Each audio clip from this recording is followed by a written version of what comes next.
basically here I have the gold, the A for the I am, for the school, the I representing the all-seeing eye of God. This is the pyramid, the all-seeing eye of God, and the I, or the central I, which is the I of the impersonal self. When Christ said, I am the way, the truth, and the light, he was using this code of the great I am, like I am God. So this code is the actual fifth ring of the great art, which Merlin teaches in my thesis that I'm publishing. And then the M becomes there's many levels, basically, but we could interpret M as the mystery, the mother, or perhaps even the Magdalene or the Mary. There are many overlays, but it's interesting because I chose to unify the red and the green, which is the red man of the Americas and the green man of the European nations, very much about unifying the field of America and the European nations. But here we have this green, and I thought, oh, it looks like a little like a Christmas tree, red and green. I never really thought about it. But then yesterday it became very apparent that the original intention was to bring the three primary colors of blue, gold, and red or pink is kind of the secondary color within the red spectrum. So I really got clearly that the green is actually,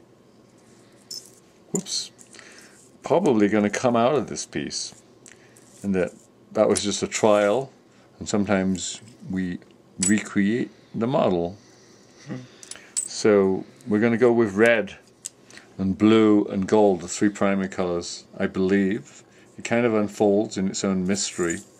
So that's just the state of affairs today on the I Am Seal, the Great Seal of the Alchemical Magical Templates for our emerging school and thesis in cosmology of the 9 rings, or 12 rings of the art. So now, this is this new year, and today's the 6th of January, an Epiphany. We come into the Vescus of Pisces, which started getting designed yesterday. This is my grandfather's staff, or cane, so to speak. So I'm going to indicate this patterning. Basically, I use this as my inspiration. And in the Vescus of Pisces, we have, again, the 2 circles interpenetrating, forming the third unification, which is basically, this symbol is over the Glastonbury chalice well, and Glastonbury is known as Avalon, the original seat of the Arthurian Grail Mystery School. So basically we have the two principles, as I was shown before, sun and the moon, forming the third principle, which when 2 or more meet in my name, there I am also in the center. And then this represents the sword. So I like this design. It's very inspirational, but I never know when I'm designing what will turn out, because it's very spontaneous. So I bring my circles and I pencil my lines, and I drew my circles. And then I drew circles within circles, erasing what doesn't work, constantly and refining. So I created 2 rings. We could liken this to gold and silver, or silver and gold, because we're working with the principles of sun and moon. Sun representing gold, moon representing silver. So here's the 2 rings. It's abstract until we put color in it for most people, but I can see it in my inner eye. And then instead of a sword, I put this turning matrix. All the designs encode a double spiral, which is the actual original design of the DNA spiral. So we're composed really of energetic principle. So this energetic principle of the spiral is inherent in our very encodement as spiritual and physical, emotional beings.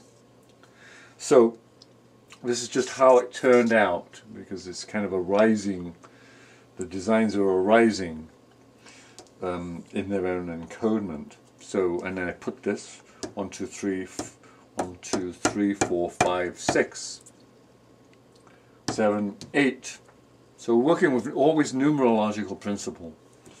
So I put the colors: red, orange, gold or yellow, green, blue, indigo, violet. So we have the 7 colors, white being the synthesis color. And then we bring the amethyst or the violet transmuting fire around as the first ring, because that's very much the principle. So each of these areas will be encoded with a gem that's specific to that color. So it becomes a jeweled matrix, basically, of our sacred intention, aligning with designing on the 2 helixes of the DNA, and patterning the codes so that all the codes overlap. From numerological, we're working with the 8, and we start counting the pieces. Even the individual pieces will reflect the codes. I've got 1, 2, 3, 4, 5, 6, 7, 8. I've got 3 here and 4, 3 here. So this is all, I count it afterwards. I allow it to spontaneously arise. So we have the 4 and the 3, which adds to the 7 colors of the rainbow. We have rings within rings. So we have this outer ring, ring 1, ring 2, the next outer ring. So we got 2 rings here. I've got a 3rd ring here, a 4th ring here, a 5th ring here, a 6th ring here, a 7th ring here, and an 8th ring here. So this is, again, principles of 8. When you look at the 8, it's a little like the coherence of 2 circles overlapping. So allow these patterns to emerge so that you can understand how there's a relationship between all the components of universal language, from the spiral and the DNA, to the color spectrum, to the number codes. And they all work in harmonic ratio together. The master builders understood this. This is a universal language, basically. So here we are, Aurora Light Language, which is ALL, all. All, everything is language. Here we go, let us play. A to Z, 26 letters. Let's play with a new language based on universal rhythm and energetic pattern. Because all of this play out here is literally the play of pattern. And when we understand how pattern works, then basically we understand the nature of the universe.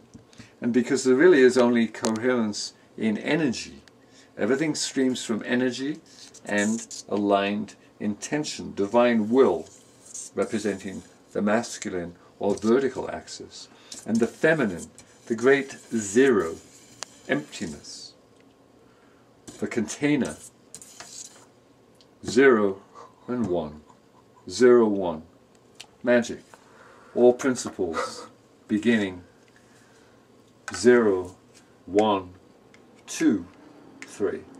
All numerology starting in 0, going into 1. So this is the very beginning of teaching, of understanding universal principle in the halls of New Camelot here. We're giving a discourse. And then eventually we'll give a dialogue, because there'll be many people who are answering or asking questions. And we can enter a dialogue so that we can all be educated and learn how this art of patterning and inlaying intention creates a field of coherence that allows us to create the divine plan here on earth. So it's very exciting.